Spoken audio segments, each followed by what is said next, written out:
Some are big losers in the student loan crisis. Let me tell you about the Obama education insiders who came out way ahead.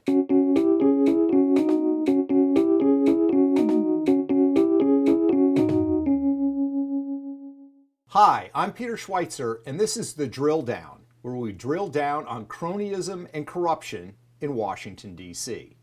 Since she started as Secretary of Education in 2017, Betsy DeVos has been criticized heavily by the Democrats in Congress. She's been called anti-teacher, anti-public school, and now anti-student by President Trump's political opponents. This last charge stems from her recent decision to ignore a federal judge's order that the Department of Education stop collecting student loan payments from the former students of several for-profit schools. Corinthian Colleges, Incorporated, owns several of these for-profit colleges, which offered students flexible educational opportunities. But the company went out of business and was forced to shut them all down in 2015, leaving students to pay back loans they took out to pay for schools that no longer exist. Despite a judge's order, DeVos decided against forgiving these student debts. Instead, she implemented a new policy with little or no debt forgiveness for students who are now earning a substantial income. While some of these criticisms for DeVos may seem fair, a little context might help to understand how all this happened.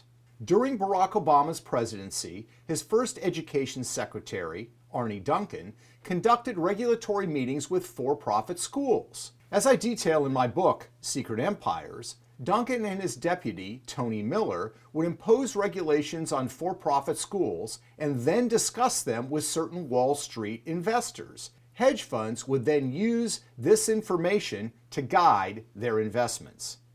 These hedge funds weren't the only ones making money from this setup. Marty Nesbitt, a close friend of Obama's, was recruiting several members of the Obama administration to come to work for his new private equity investment firm called Vistria. He created the firm in 2013, right at the start of Obama's second term. Among the first people he hired, Tony Miller from the Department of Education. Miller's old boss at DOE, Arne Duncan, would later work out of the firm's Chicago office after he left in late 2015. Maybe hiring Tony Miller was based on merit, or perhaps it had something to do with his insider knowledge of regulating for-profit schools. Whatever the real answer, Vistria got to work quickly, looking to buy some of the same corporations targeted by Obama's new regulations on for-profit schools. After the Obama White House imposed rules that decimated the value of these companies, Vistria and Obama's good friend Nesbitt and other connected investors would swoop in and purchase them for pennies on the dollar. The University of Phoenix, for example, was owned by something called the Apollo Education Group. In 2015, the Federal Trade Commission started investigating Apollo, quote, regarding potential deceptive advertising, sale, or marketing of its services to students. The investigation put the school on probation from the federal student loan program. The value of Apollo stock plummeted as a result, from $11.29 a share in October 2015 to just $6.38 3 months later. Apollo stock fell 90% from January of 2009 when Obama first took office. Faced with those losses, Apollo needed investors fast. And Vistria, with its many connections to the Department of Education, was happy to help. With 4 Obama insiders involved, Vistria met with Department of Education officials and other top Democrats to gain approval for the deal.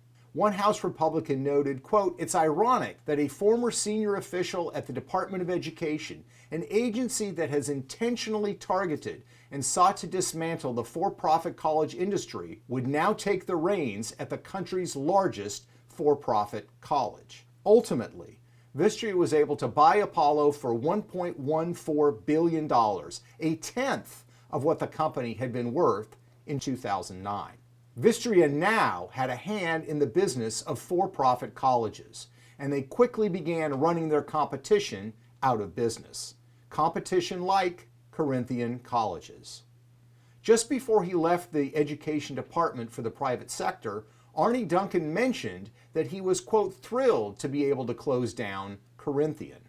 Corinthian's collapse left tens of thousands of students without financial relief when Obama left office. And Vistria, a new player in the industry stocked with some of his administration's most senior education officials, had one less major competitor.